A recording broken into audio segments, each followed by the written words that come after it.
I let go and let the beautiful happen right here and right now. Who was applauding over here? Okay. Everyone say, there is peace in my world, and it begins with me. I am free from rancor, doubt, fear, anxiety, bitterness, healing. See, that's how you heal. Why? Because you get all that nonsense out of the way, and the truth of you, your natural state is health. The truth of you, your natural state is love, is then free to come forth. You don't have to make it happen. Our child is not to make God, it's to let God. See? To let God. Well, you just don't know my story. Yeah, well, if you'd give it up. If you'd give it up. See? I love what Dr. Holmes said in seminar lectures. He said, let us turn our attention to that divine presence within, which is both the center and the circumference of our real being. It is the infinite presence which inhabits eternity and finds a dwelling place in our own consciousness. We recognize it as the only authority there is. We know we are one with it and in it, for there is no separation from it. Our own consciousness is the very depth and height of its being and is one with all that it is. And then he concludes, so let it be. That's about as complete as you can get, isn't it? I love what he says in the chapter on science of prayer. Listen to the power of this. He says the perception of wholeness is the consciousness of healing. You got to say it with me. The perception of wholeness is the consciousness of healing. How many have something in your life that needs to be healed this morning? Okay.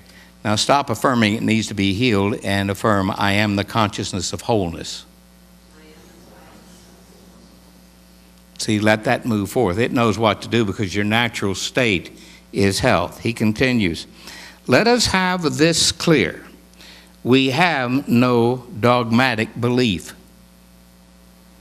My opinion is not necessarily yours. Yours need not necessarily be mine. However, there do seem to be certain fundamental ideas which have been discovered in the metaphysical field during the time of its existence and which experience has verified. There are certain philosophic truths and spiritual intuitions that the ages have contributed to the sum total of our knowledge, just as there are certain scientific facts which, because they can be demonstrated and reproduced at will, determine basic principles. These ideas and truths we share in common. See, this is why we are a science. Because we understand what the great knew we can know.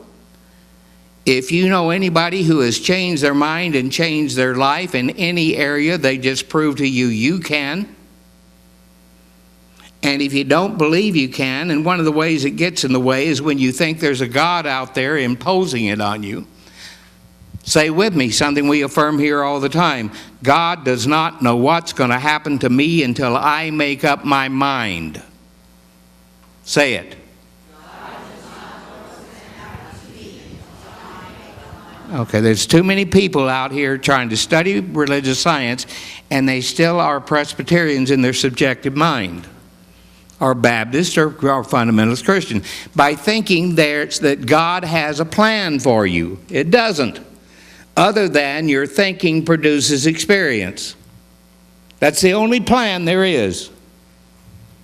Stop blaming it on God. I was with Joseph Murphy and Fenwick Holmes one day, and I was going on and on. That's when I was, caught up in astrology, and it was a good way to meet young ladies. And Hey. I'm a Cancer on the cusp of Leo, babe. I'm a Sagittarius. Get out of here. No. My wife is shaking her head in the back row. Anyhow. But our challenge is to do what? Get higher than that.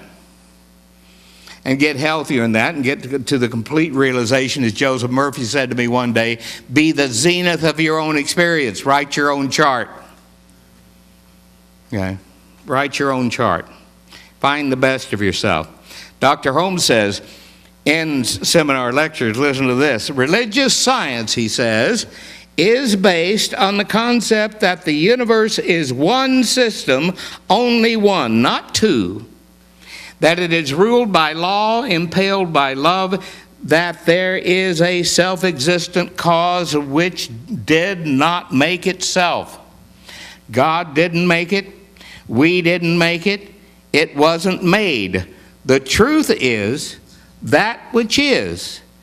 It is inconceivable to think of a time when God began to be God or law began to be law.